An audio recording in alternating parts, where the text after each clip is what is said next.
Welcome to the Phone Arena video review of Palm Pixie.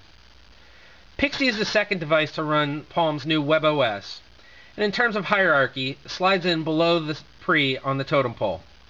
Think of this as the WebOS Centro. Despite being a technically lower model than the Pre, there are a lot of factors that we like about Pixie. It still features a large display, although at 2.6 inches is not as big as Pre's 3.2. Below the display is a touch-sensitive area, just like Pre, but instead of a physical button, you can now see this little LED stripe. Pressing it has the same effect as on Pre. When an application is launched, you can simply press it to minimize it. WebOS is virtually the same, although has been updated to 1.3.1. Most of the changes seem to be under the hood, although notable ones now include LinkedIn and Yahoo integration for contacts, Yahoo integration for messengers, and also Yahoo integration in your calendar. One of the things we really like about Pixie is the size. As you can see, it's extremely thin and a little bit tall. It's thinner than Pre by about 6 millimeters, which means the keyboard is smaller. Still, we find this much easier to use for one reason or another. The keys don't quite have the same tackiness, and there's also a very reassuring click when you press them. The keyboard feels a lot more natural to use. What really sets it apart, however, is the thickness. Pixie comes in at only 10.8 millimeters thick. This is one of the thinnest CDMA devices to hit the States ever.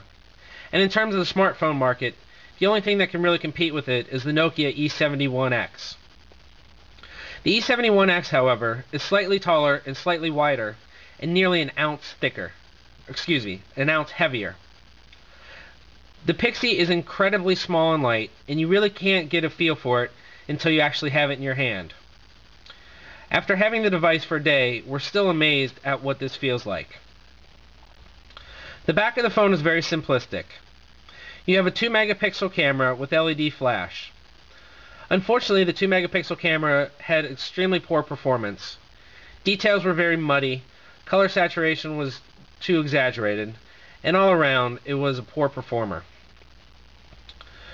It looks like the Pixie has stereo speakers. However, only the grill on the right is functional. The one on the left is purely cosmetic. At the top of the device, you'll find a 3.5 millimeter jack, as well as the power button. The buttons on the side offer a volume rocker, and you also have the vibrate switch. Lastly, you have a micro USB charging port, which, as you'll see, is kind of a pain in the butt to get open.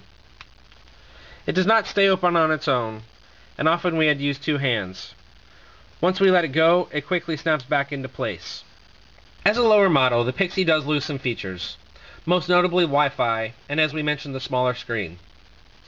For the most part, this smaller screen didn't really bother us. However, it is definitely noticeable when browsing the web.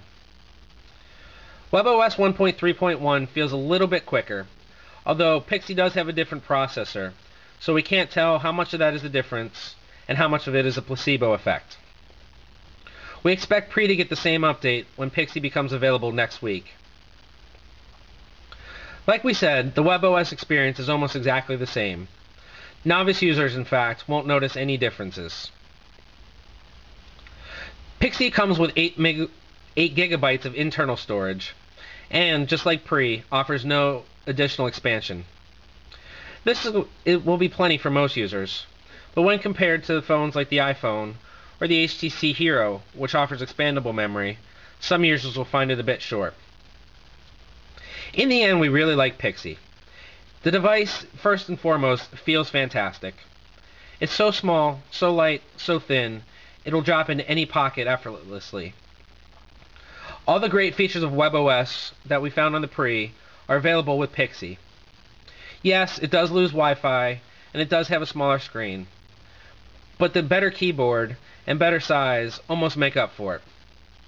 With a $99 price point, we think many users will be choosing Pixie over Pre.